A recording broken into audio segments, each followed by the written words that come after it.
Hello, my dear friends and students. You are welcome to my YouTube channel English Max. आप लोग जानते हैं कि आपके एग्जाम में कोई भी एग्जाम दे रहे हो, चाहे जिस तरह का एग्जाम हो, चाहे बैंक का हो, एसएससी का हो, एनडीए का हो, सीडीएस का हो, कैट का, गेट का, मैट का, कोई भी एग्जाम हो, तो जो आपकी वोकैब पूछी जाती है वो तीन तरह की होती है। कुछ थीम बेस्ड वोकैब होती है, कुछ रूट बेस्ड वोकैब होती है और कुछ एडवांस वोकैब होती है। तो इन तीन तरह की थीम्स, तीन तरह की जो वोकैब्स होती हैं, इनको ध्यान में रखते हुए हम आज से एक प्रोग्राम शुरू करना चाह रहे हैं और आज स्टार्ट कर रहे हैं थीम बेस्ड वोकैब पर काम करना। तो थीम बेस्ड वोकैब की सीरीज में जो हम पहला टॉपिक लिए हैं वो है इलेक्शन का। आप लोग जानते ही हैं कि देश में 5 राज्यों में चुनाव हो रहे हैं और आजकल न्यूज़पेपर इलेक्शन से जुड़े हुए वोकैब्स, इलेक्शन से रिलेटेड वर्ड से भरे हुए हैं। एक से एक वर्ड ये लोग यूज कर रहे हैं, कुछ लोगों को पता है, कुछ नहीं पता है। तो कभी कभी जब हमें उस वर्ड के बारे में जानकारी नहीं होती तो न्यूज़पेपर पढ़ते हैं तो हमें ठीक से वो समझ में नहीं आता है, या मीनिंग डिक्शनरी में देखने को मिल जाती है तो उसका कंसेप्ट ठीक से समझ में नहीं आता है। तो इसी बात के मद्देनजर, इन्हीं चीजों को ध्यान में रखते हुए मेरा मन किया कि मैं इलेक्शन से रिलेटेड वर्ड्स पर एक सीरीज आपको लॉन्च करूं, एक देता हूं और एक ही दिन में ये खत्म हो जाएगा। बहुत ज्यादा वोकैब नहीं है, करीब 25-30 मिनट में सारी चीजें का डिस्कशन हो जाएगा। तो ज्यादा टाइम ना वेस्ट करते हुए हमने न्यूज़पेपर से आपके लिए जो कलेक्ट कर रखा है वोकैब, उसका डिस्कशन करते हैं शुरू राइट नाउ। तो इलेक्शन की थीम पर हमने तमाम न्यूज़पेपर से जो वर्ड्स कलेक्ट किए हैं उनकी लिस्ट ये है आपके सामने। चलिए एक एक करके इन वर्ड्स को समझते हैं। तो शुरू होता है आपका डिस्कशन। ये पहला सीन, शुरू में आपको स्क्रीन पर दिखाई दे रहे हैं 5 वर्ड। ठीक, चलिए इन 5 वर्ड्स को हम लोग समझते हैं। क्या हैं ये 5 वर्ड्स? ये 5 वर्ड्स हैं। देखिए सबसे ऊपर लिखा हुआ है आपका एक वर्ड पोल या इलेक्शन। ये पोल या इलेक्शन का क्या मतलब होता है? पोल या इलेक्शन का मतलब होता है चुनाव। ये ना भी बताते तो भी आप जानते हैं, ठीक है ना। चलिए इस पर लिखते बहुत अच्छा बन नहीं रहा है। आप लोग वर्ड्स लिखे हुए हैं, सुन के लिखते चले जाइएगा। आप वीडियो रोक लीजिए, वर्ड्स देखिए, अपनी कॉपी बनाइए और लिखते चले जाइए। हाँ, एक बात ध्यान रखिएगा कि इस पर हम सारे वर्ड हिंदी में लिख पाना मुश्किल होगा। कभी कि अभी एक लाइन 2 लाइन का एक्सप्लेनेशन होगा तो वो उतना लिख पाना संभव नहीं है और प्रैक्टिकल भी नहीं है। आप लोग ऐसा करिएगा कि ये वर्ड्स नोट करिएगा। वर्ड्स नोट करने के बाद एक एक करके उनके आगे आप अपनी कॉपी बनाते रहिए और लिखते चले जाइए। तो एक वर्ड था पोल या इलेक्शन, और पोल और इलेक्शन दोनों का ही मतलब होता है चुनाव। चलिए दूसरा वर्ड है आपका फ्री एंड फेयर इलेक्शन। तो फ्री एंड फेयर इलेक्शन का मतलब क्या होता है? निष्पक्ष चुनाव। क्या मतलब होता है इसका? निष्पक्ष। जो थोड़ा सा है उसको लिख दे रहा हूँ, ये होता है निष्पक्ष चुनाव। निष्पक्ष चुनाव का मतलब क्या हुआ? जिसमें कोई धांधली वगैरह ना हुई हो। चलिए अगला वर्ड जो चुनाव से रिलेटेड है वो कौन सा है? अगला वर्ड है सेफोलॉजी। तो आप लोग जानते हैं सेफोलॉजी का क्या मतलब होता है। एसएससी के एग्ज़ाम में और कई एग्जाम्स में 1-2 बार ये क्वेश्चन पूछा गया है। तो सेफोलॉजी का मतलब क्या होता है? Study of election. क्या होता है? Study of election. मतलब क्या हुआ? चुनाव की प्रक्रिया या चुनाव का जो सिस्टम होता है उसका अध्ययन होता है।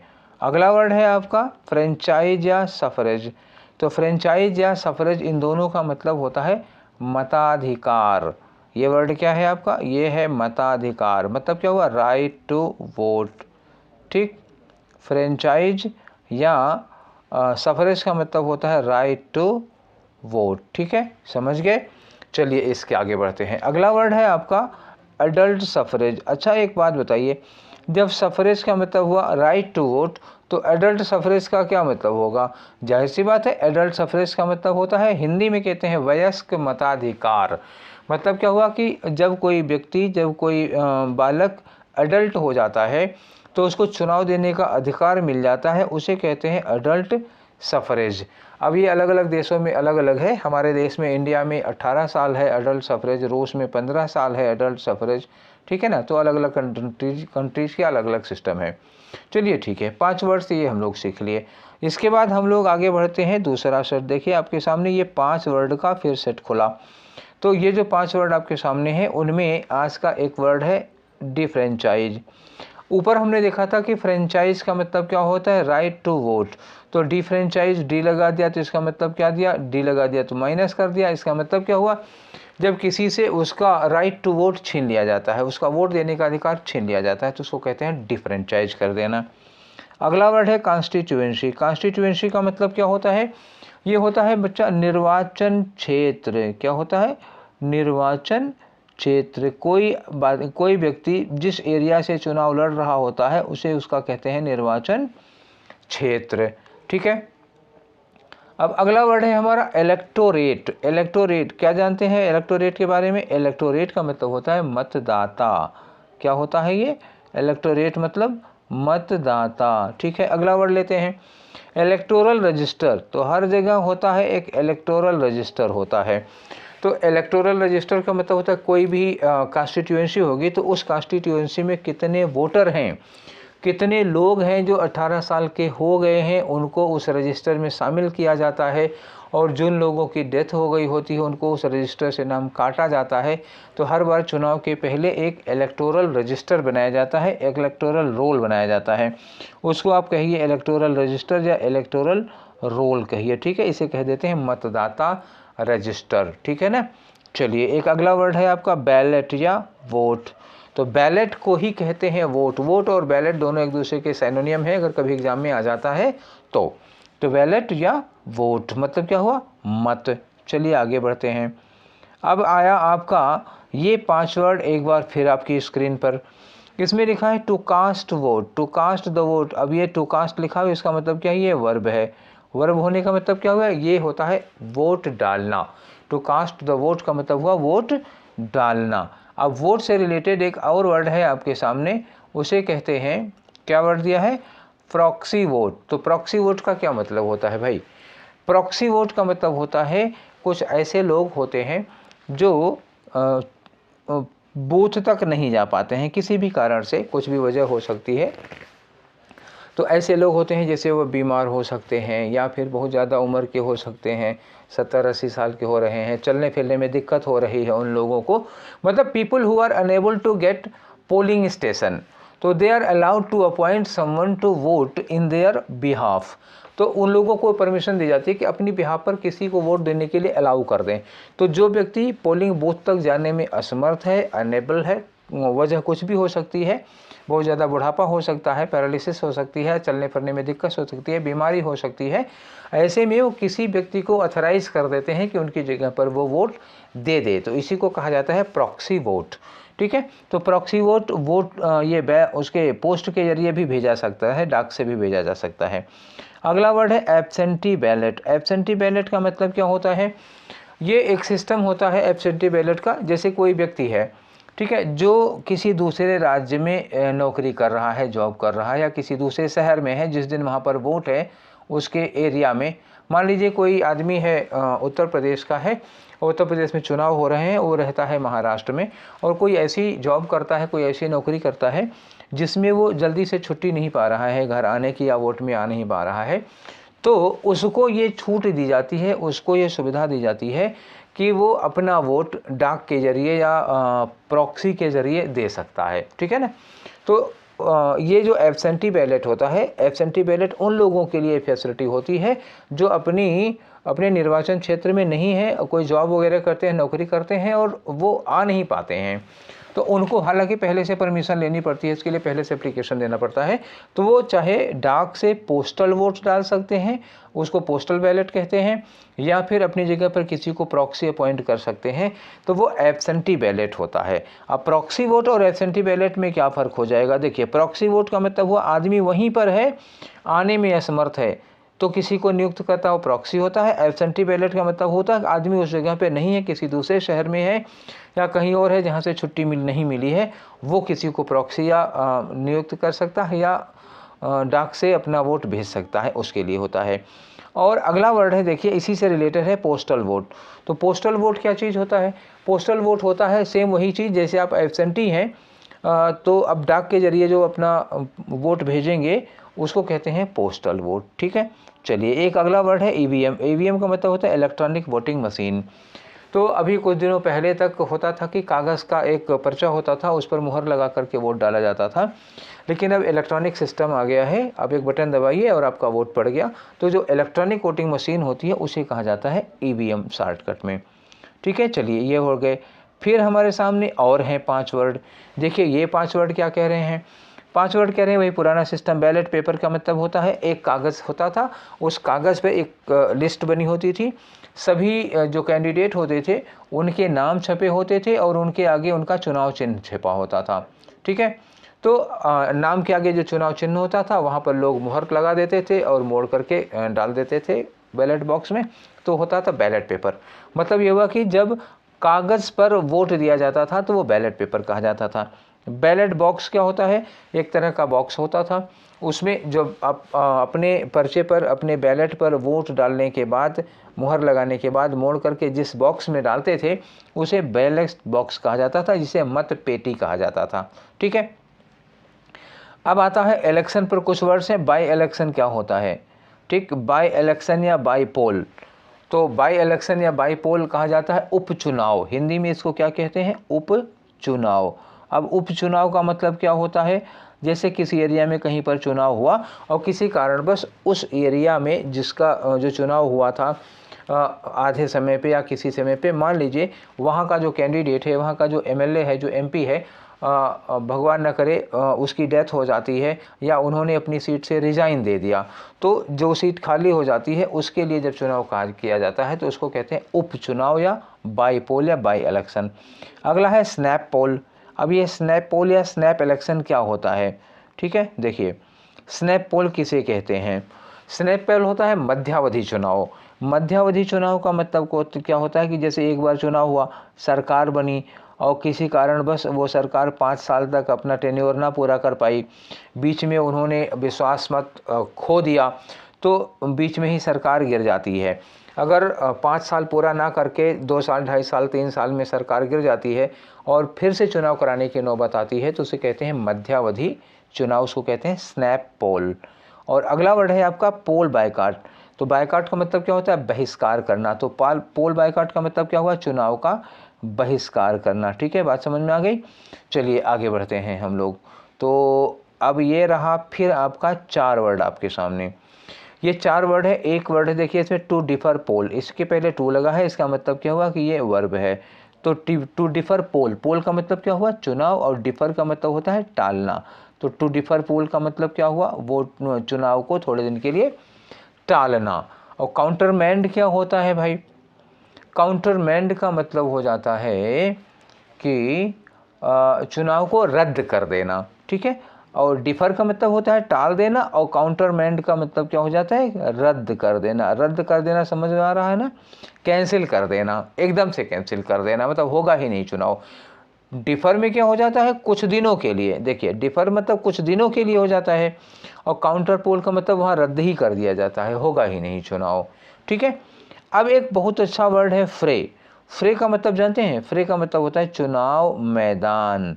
ठीक, ये क्या है, चुनाव मैदान, ये हो गया। ठीक है, और एक वर्ड है to field the player. To field the player, आपने क्रिकेट में सुना होगा कि फील्ड द प्लेयर क्या होता है।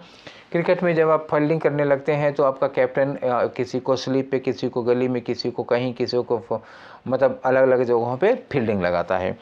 तो ऐसे ही जब चुनाव होने लगता है तो जो पार्टी के हेड लीडर्स होते हैं, कोर लीडर्स होते हैं, वो किस जगह से किसको चुनाव में खड़ा करना है, किस जगह से किसको चुनाव में खड़ा करना है, तो अपने वो प्लेयर्स खड़े करते हैं, अपने कैंडिडेट खड़े करते हैं। तो टू फील्ड द प्लेयर का मतलब होता है चुनाव में अपने कैंडिडेट खड़े करना। ठीक है, चलिए ये हो गया। अब इसके आगे बढ़ते हैं हम लोग। एक बार फिर आपको दिखाई दे रहे हैं ये 5 वर्ड। ठीक है, आगे बढ़ते हैं। फाइल नॉमिनेशन एक प्रक्रिया होती है चुनाव लड़ने में। फाइल नॉमिनेशन, इसमें कहते हैं कि पर्चा दाखिल करना। ठीक है, सीधे साधे शब्दों में आप समझ जाएंगे। फाइल नॉमिनेशन का मतलब क्या हुआ, पर्चा दाखिल करना। ठीक है ना। और अलायंस का मतलब क्या होता है, अलायंस का मतलब होता है सहयोगी दल।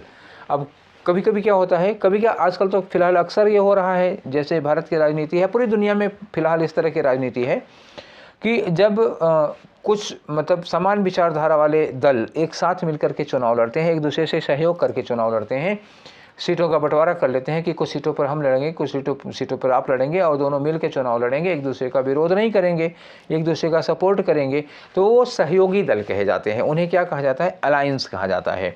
ठीक है। और सीट शेयरिंग क्या होती है? सीट शेयरिंग होती है सीटों का बंटवारा।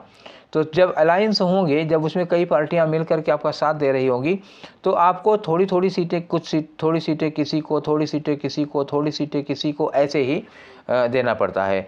और जो मेन पार्टी होती है अलायंस शेयर, वो खुद ले लेती है। अलायंस शेयर का मतलब क्या हुआ? सबसे बड़ा वाला हिस्सा, ये होता है अलायंस शेयर। ठीक है। तो ये हो गया सीट शेयरिंग। आगे आते हैं, अगला वर्ड है सेफ सीट। सेफ सीट क्या चीज़ होगी भाई? सेफ सीट का मतलब होता है कि एक ऐसी कॉन्स्टिट्यूएंसी जिसमें पार्टी के हेड लीडर्स लड़ रहे होते हैं। ऐसे मान लीजिए, जैसे मतलब कुछ ऐसे लोग होते हैं, उनका एक ऐसा निर्वाचन क्षेत्र होता है जहां से उनको कोई हरा नहीं पाता, जहां से उनकी जीत लगभग तय होती है।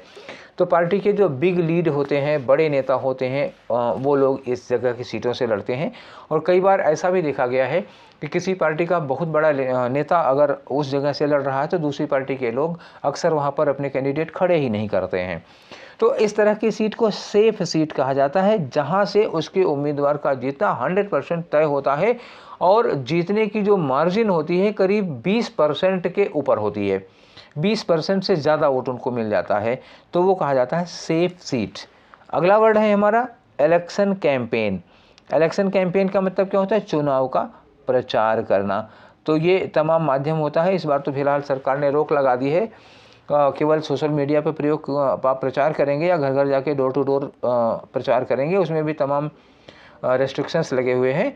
और इससे इलेक्शन कैंपेन का मतलब होता है चुनाव का प्रचार करना। ठीक है। चलिए, अब चुनाव प्रचार में क्या करते हैं लोग, जरा ये देख लीजिए।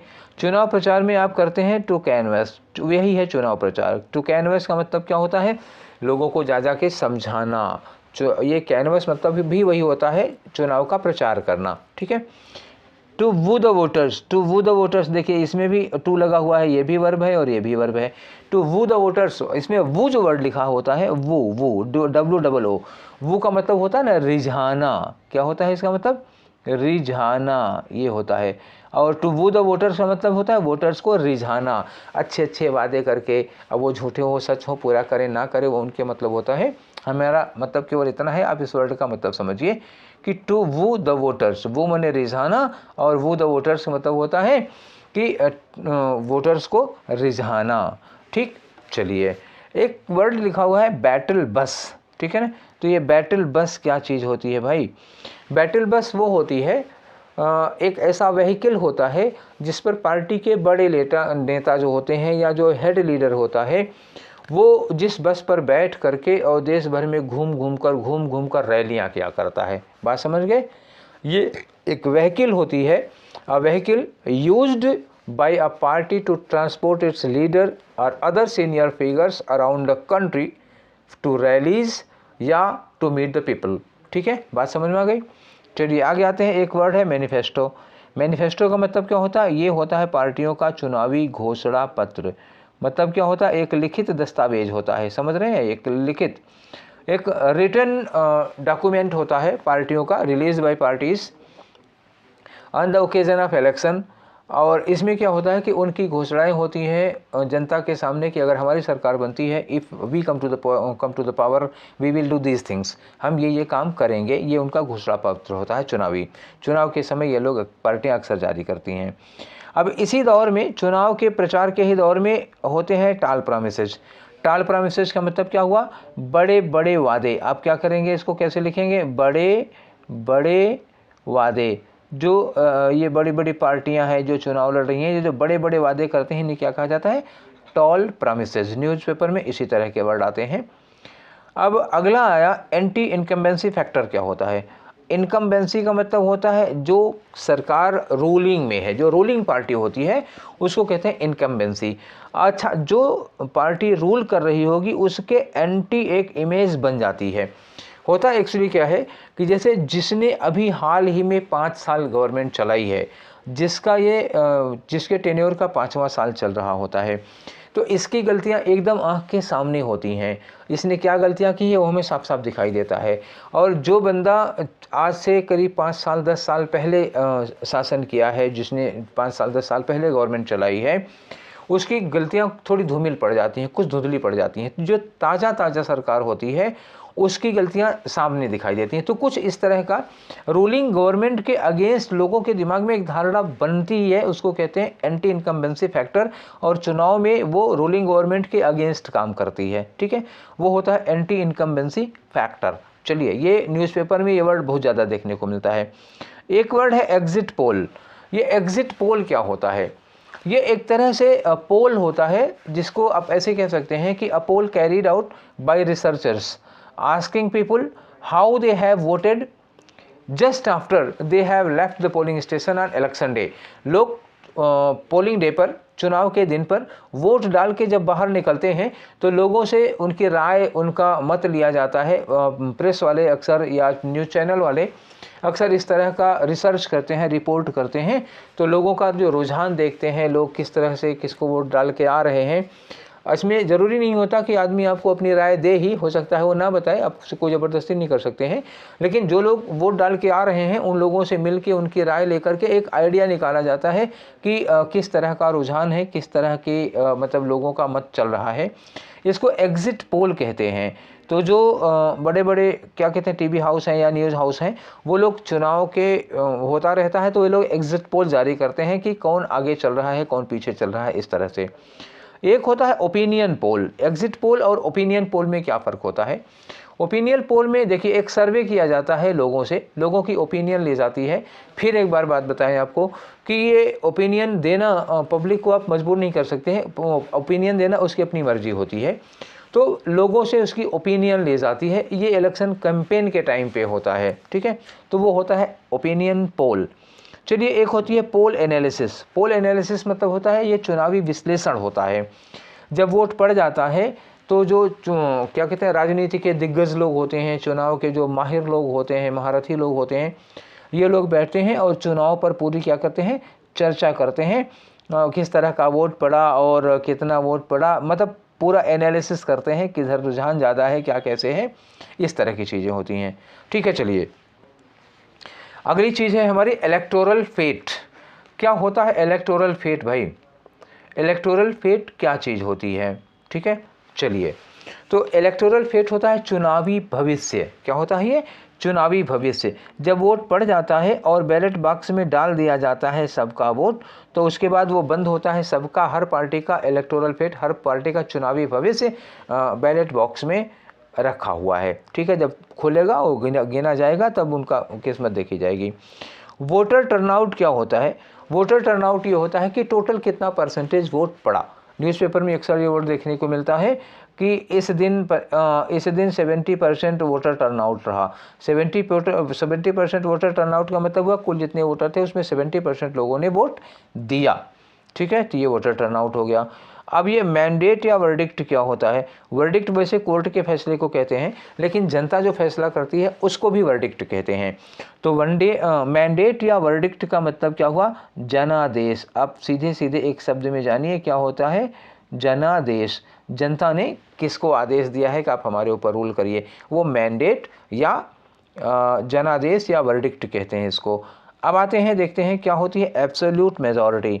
एब्सोल्यूट मेजॉरिटी का मतलब होता है जिसको 50% प्लस वोट मिल गए हैं। ठीक है, 50% प्लस वोट, +1 कम से कम।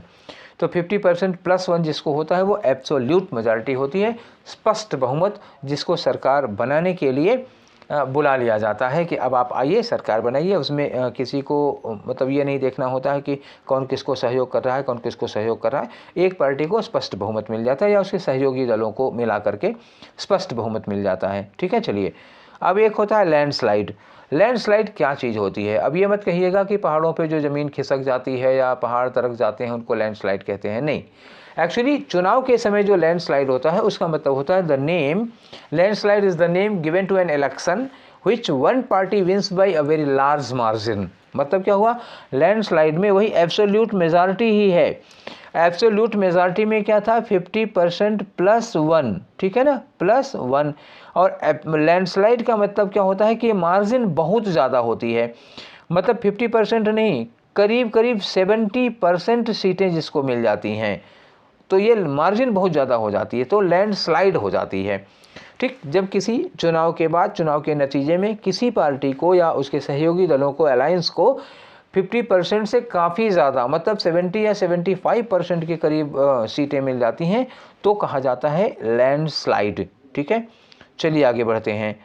अब फिर आपके सामने 5 वर्ड हैं, इसमें एक वर्ड है fractured mandate, sorry fractured mandate कहो या फ्रैक्चर्ड वर्डिक्ट कहो, मैंडेट वर्डिक्ट एक ही चीज़ होती है। तो फ्रैक्चर्ड का मतलब क्या हुआ, खंडित, टूटा हुआ। ठीक है, टूटा हुआ मतलब क्या हुआ, जनता ने चुनाव में किसी को स्पष्ट बहुमत दिया ही नहीं। ये लैंडस्लाइड या एब्सोल्यूट मेजॉरिटी का ठीक अपोजिट हो जाता है, फ्रैक्चर्ड वर्डिक्ट होता है, मतलब खंडित जनादेश है। खंडित जनादेश में किसी को भी स्पष्ट बहुमत नहीं मिलता, सहयोग करना पड़ेगा, दूसरी पार्टियों से साठगांठ पर करनी पड़ेगी, या आप विधायक खरीदेंगे या नेता खरीदेंगे, इस तरह की चीज़ें तब चलने लगती हैं। इसको कहते हैं फ्रैक्चर्ड वर्डिक्ट, मतलब जनता किसी की ओर भी थी नहीं। और एक होता है हंग असेंबली। क्या होता है हंग असेंबली, तो हंग असेंबली आप जानते होते हैं त्रिशंकु विधानसभा। त्रिशंकु विधानसभा का मतलब क्या होता है, जब किसी भी पार्टी को बहुमत नहीं मिलता और 2-3 पार्टियों से मतलब क्या होता है, सहयोग लेकर के सरकार बनाई जाती है, तो वो सरकार क्या होती है, 3 टांगों पर खड़ी होती है। ये सरकार बनी, 3 टांगों पर खड़ी सरकार होती है, कभी कोई टांग उठाए रहता है, कभी कोई टांग उठाए रहता है। ऐसी सरकार 5 साल पूरे कर पाएगी कि नहीं कर पाएगी, इस बात का कोई भरोसा नहीं होता। और अगर 5 साल पूरे कर भी लेती है तो तमाम तरह के दबाव झेल करके, उदाहरण के लिए आप देख सकते हैं कि जो महाराष्ट्र में सरकार है शिवसेना की, उसमें 2-2, 3-3 लोगों का समर्थन है, इसीलिए इसको कहते हैं त्रिशंकु सभा या हंग असेंबली। ठीक है, चलिए एक अगला वर्ड देखते हैं, कोलिशन गवर्नमेंट। कोलिशन गवर्नमेंट का मतलब होता है कि दूसरों के सहयोग से बनी हुई सरकार, जिसको आप कह सकते हैं मिली जुली सरकार। क्या कहते हैं कोलिशन गवर्नमेंट में, मिली जुली सरकार, 2-3 लोगों के मिल करके जब सरकार बनाते हैं, 2-3 पार्टियां मिल करके, उसे कहते हैं कोलिशन गवर्नमेंट। फिर वही बात इसमें भी होगी, जब किसी भी पार्टी को स्पष्ट बहुमत नहीं मिलेगा, 2-3 लोगों से, 2-3 पार्टियों से समर्थन लेके बनाएंगे, तो जो हंग असेंबली होगी वही कोलिशन गवर्नमेंट हो जाएगी। ठीक है, चलिए तब अगला क्वेश्चन है हमारा, ओथ टेकिंग सेरेमनी। क्या होता है ओथ, माने क्या होता है, शपथ। ओथ क्या होती है, शपथ। और ओथ टेकिंग सेरेमनी क्या होती है, शपथ ग्रहण समारोह। ठीक, तो ओथ ऑफ एलिजियंस क्या होता है, ओथ ऑफ एलिजियंस होता है राज्य के प्रति निष्ठा की शपथ है। जो विधायक होते हैं, मंत्री बन जाते हैं, तो उन लोगों को शपथ दिलाई जाती है कि वह राज्य के प्रति निष्ठावान रहेंगे। हालांकि वो शपथ भर में ही होता है, हकीकत में कितने निष्ठावान होते हैं, कितने देश की भलाई के लिए काम करते हैं, ये आप भी जानते हैं और हमें कहने की कोई ज़रूरत नहीं है। तो अब अगला वर्ड है हमारा पोर्टफोलियो। क्या होता है पोर्टफोलियो, देखिए शपथ वपथ हो गई, तो शपथ होने के बाद अब क्या मिलेगा पता है, सबको पोर्टफोलियो मिलेगा। पोर्टफोलियो का मतलब क्या हुआ, सबको एक एक मंत्रालय, किसी को कौन मंत्रालय, किसी को कौन सा मंत्रालय मिला, तो उसी को कहा जाता है मंत्रियों का पोर्टफोलियो। ठीक है, ये बात समझ गए। चलिए अगली बात करते हैं, हमारा अगला वर्ड है हैवी वेट। हैवी वेट का मतलब जानते हैं क्या होता है, हैवी वेट का मतलब होता है दिग्गज नेता। किसी भी पार्टी में जो बड़े बड़े नेता होते हैं उनको क्या कहा जाता है, दिग्गज नेता। तो दिग्गज नेताओं को कहा जाता है हैवी वेट। अब इसी दिग्गज नेताओं के नीचे लिखा हुआ है टेंटेड पॉलिटिशियन। टेंटेड पॉलिटिशियन का मतलब क्या होता है, दागी छवि वाले नेता। कौन हो गए, दागी छवि वाले नेता। ऐसे नेता जिनके ऊपर लूट का, डकैती का, अच्छा लूट डकैती नहीं तो कहीं रेप का, भ्रष्टाचार का, ठीक है, अपहरण का या फिर एक्सटॉर्शन के तमाम मुकदमे चलते होते हैं। हालांकि आजकल बहुत सारे नेता ऐसे हैं, अगर छांट दिया जाए तो मुझे लगता है कि 10-20% बचेंगे, नहीं तो बाकी सब ऐसे ही हैं। तो टेंटेड पॉलिटिशियन क्या होता है, दागी नेता। और दागी से भी ज़्यादा दागी कौन होता है पता है, ये डिफेक्शन। डिफेक्शन चुनाव का एक वर्ड है, पॉलिटिकल साइंस में आता है। तो डिफेक्शन का मतलब पता है, टू चेंज द पार्टी। मतलब क्या हुआ, to change the party. To change the party, जब देखिए चुनाव का समय नज़दीक आता है तो अक्सर लोग क्या करते हैं, पार्टी बदल लेते हैं। ठीक है। तो इसी को कहते हैं डिफेक्शन। इसको आप कह सकते हैं दल बदल, ठीक है। क्या होता है? दल बदल, इसी को कहते हैं डिफेक्शन, ठीक है। चलिए आगे बढ़ते हैं। हमारा आज का अब अगला वर्ड, ये देखिए अगला सेट क्या आ गया, ये है 5 वर्ड फिर आपके सामने हैं। इसमें आया टर्नकोट। अभी थोड़ी देर पहले हम लोग क्या बात कर रहे थे? दल बदल की। तो टर्नकोट किसको कहते हैं? दल बदलू को कहते हैं। किसको? दल बदलू। कुछ ऐसे नेता होते हैं, मैं नाम नहीं लूँगा, एग्जाम्पल तो बहुत सारे हैं, जो दल बदलू होते हैं। इस बार चुनाव में किसी के साथ, अगली बार चुनाव में किसी के साथ, अगली बार चुनाव में किसी के साथ, और ये हर पार्टी में होता है। हर पार्टी दूसरी पार्टी छोड़ के आने वाले नेताओं का स्वागत करती है, और अपनी पार्टी में जो 20 साल से मेहनत कर रहा है उसको कोई वैल्यू ही नहीं देते हैं। तो पार्टियां चूंकि स्वागत करती हैं इसलिए दल बदल होता है, इसलिए डिफेक्शन होता है, इसलिए टर्नकोट टाइप के नेता पाए जाते हैं। चलिए हम राजनीति पर विश्लेषण नहीं करेंगे। हमारा अगला वर्ड है सिटिंग कैंडिडेट। सिटिंग कैंडिडेट का मतलब क्या होता है? जो प्रेजेंट कैंडिडेट होता है, प्रेजेंट एमपी या प्रेजेंट एमएलए जो भी होगा, ठीक है, जो इस समय है, प्रेजेंट टाइम में जो उस एरिया से एमएलए है, जो एमपी है, उसे कहते हैं सिटिंग कैंडिडेट, ठीक है, वर्तमान कैंडिडेट होता है। और एक वर्ड है grab the booth. Grab the booth का मतलब होता है, ग्रैब मैंने देखिए होता है लूटना, तो ग्रैब द बूथ का मतलब होता है ना बूथ लूटना। कुछ लोग होता है चले जाते हैं और दूसरों का वोट डाल के चले आते हैं, तो वो बूथ लूटने का काम होता है। और बूथ ग्रैबर किसे कहेंगे? बूथ लुटेरा होता है, जो बूथ लूटा करता है उसको बूथ ग्रैबर कहते हैं।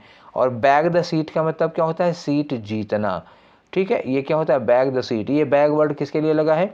ये झोला नहीं है भैया, ये झोला नहीं है, ये है जीतना। बैग द सीट का मतलब क्या हुआ? सीट जीतना। वैसे भी आप मतलब निकालना चाहे तो निकाल सकते हैं कि उन्होंने सीट को बैग में रख लिया, तो सीट को बैग में रख लिया तो मतलब समझ में आ ही गया है कि उनके बैग में सीट आ गई, यानी कि वो सीट जीत चुके हैं। कुछ वर्ड और बचे हैं, थोड़ा धैर्य रखिएगा। ये बस 4 वर्ड बचे हैं। Presiding officer. Who is presiding officer? देखिए, a person responsible for ensuring the conduct of the ballot in polling station. They have to ensure that ballot boxes are kept secure and are responsible for transferring them safely to count। बात समझ में आ गई? Presiding officer वो officer होता है जो ballot box वगैरह की सुरक्षा के लिए जिम्मेदार होता है। उनको इंश्योर करना पड़ता है कि ये जो बैलेट बॉक्सेस हैं वो बहुत सुरक्षित रखे हुए हैं, और यही अधिकारी जो प्रिसाइडिंग ऑफिसर होता है वो बैलेट बॉक्स को जहाँ पर क्या कहते हैं लॉक हाउस होता है, जहाँ पर ये सब रखे जाते हैं सुरक्षित, वहाँ तक पहुँचाने की, सुरक्षित पहुँचाने की जिम्मेदारी इन्हीं की होती है, ठीक है। तो ये कौन होते हैं? ये होते हैं प्रिसाइडिंग ऑफिसर। अगला वर्ड है आपका returning officer. Who is returning officer? ये रिटर्निंग ऑफिसर किसको कहते हैं? ये वो ऑफिसर होता है जो इलेक्शन का इंचार्ज होता है। किसी भी कॉन्स्टिट्यूएंसी में एक जो निर्वाचन क्षेत्र होता है, एक कॉन्स्टिट्यूएंसी में एक अधिकारी नियुक्त किया जाता है। अक्सर क्लास 2 के पीसीएस रैंक या आईएएस रैंक, पीसीएस रैंक के अधिकारी होते हैं हर कॉन्स्टिट्यूएंसी में, उसको बनाया जाता है एक रिटर्निंग ऑफिसर होता है। ये आईएएस भी होते हैं और सीनियर पीसीएस हैं तो वो भी हो जाते हैं, ठीक है। तो इन्हें कहा जाता है रिटर्निंग ऑफिसर। मतलब क्या हुआ? In charge, official in charge of election in a constituency. किसी भी कॉन्स्टिट्यूएंसी में जो ऑफिशियल इंचार्ज होता है उसे कहते हैं। अब आगे आइए, एक वर्ड दिया हुआ है स्विंग, ठीक है ना। क्या दिया है? स्विंग। बड़ा बढ़िया वर्ड है, आपके लिए जानने के लिए वर्ड है ये। देखिए, स्विंग का क्या मतलब होता है? स्विंग का मतलब होता है कि transfer of force from one party to another, ठीक है। और होता क्या है इसमें कि एक्चुअल ट्रांसफर इज कॉम्प्लिकेटेड, तो usually taken to mean between the top 2 parties in any seat या एनी एरिया, ठीक है ना। तो स्विंग का मतलब होता है कि जैसे आप पार्टी ए पार्टी के वोटर हैं और ए बी पार्टी है, जब ए पार्टी के कुछ वोटर्स बी पार्टी में जाके वोट दे देते हैं तो उसे कहा जाता है स्विंग। जो इस पार्टी के समर्थक दूसरी पार्टी के समर्थक बन जाते हैं चुनाव के समय, उसमें जाके वोट दे देते हैं, उसको कहा जाता है स्विंग। और एक बड़ा गजब का वर्ड है, आजकल के लिए बहुत ज़रूरी है, ये होता है टैक्टिक वोटिंग। टैक्टिकल वोटिंग क्या होती है? ये बड़ा खास वर्ड है, ध्यान रखिएगा। टैक्टिकल वोटिंग क्या होता है कि टैक्टिकल वोटिंग मतलब तब होती है जैसे कहते हैं कि when people vote not for the party they really support but for another party in order to keep out a more dislikable rival. मतलब क्या हुआ कि जैसे हम उस पार्टी के वोटर नहीं हैं, मान लीजिए कोई ए पार्टी है, ठीक है, मैं किसी पार्टी का नाम नहीं लेना चाहता, कोई ए पार्टी है और एक पार्टी बी है, ठीक है। तो हम बी पार्टी के सपोर्टर नहीं हैं, मतलब हम बी पार्टी को सपोर्ट नहीं करते हैं, लेकिन हमें ए पार्टी से नफरत है। ठीक, ए पार्टी से हमें नफरत है और बी को हम सपोर्ट नहीं करते हैं, फिर भी हम बी पार्टी को वोट दे देंगे सिर्फ इसलिए कि ए पार्टी हार जाए। ठीक है, इसको कहा जाता है टैक्टिकल वोटिंग। बात समझ में आ गई? ठीक है। और एक वर्ड होता है to shrink vote base. To shrink vote base का मतलब होता है जनाधार का सिमटना। जनाधार का सिमटना मतलब ये हो जाता है जैसे पिछले साल या पिछले चुनाव में किसी पार्टी को मान लीजिए किसी एरिया से 40% वोट मिले हैं और अगले चुनाव में उस पार्टी को उस एरिया से 40% के बजाय 25% वोट मिलते हैं, तो इसका मतलब ये हुआ कि उस पार्टी का जनाधार सिमट गया है, जनाधार कम हो गया है। ठीक है, तो ये होता है टू श्रिंक वोट बेस। तो ये थे हमारे कुछ वर्ड्स जो हमको ढूंढ ढांड के अलग जगहों से कलेक्ट कर करके जहाँ जहाँ से हमको मिला था। आजकल देख ही रहे हो चुनाव का दौर है, तो इस समय जो न्यूज़पेपर्स में वर्ड्स आ रहे हैं चुनाव से रिलेटेड, उनको मैंने कई दिनों के वर्ड्स को कलेक्ट किया और ये बनाया था आपके लिए अपनी तरफ से। मान लीजिए कि ये मेरा आप लोगों को गिफ्ट था। ठीक है, तो इसी तरह से और न्यूज़पेपर से कलेक्ट करके और वर्ड्स के साथ फिर मिलेंगे अगली बार। Till then take care, thank you for being with us.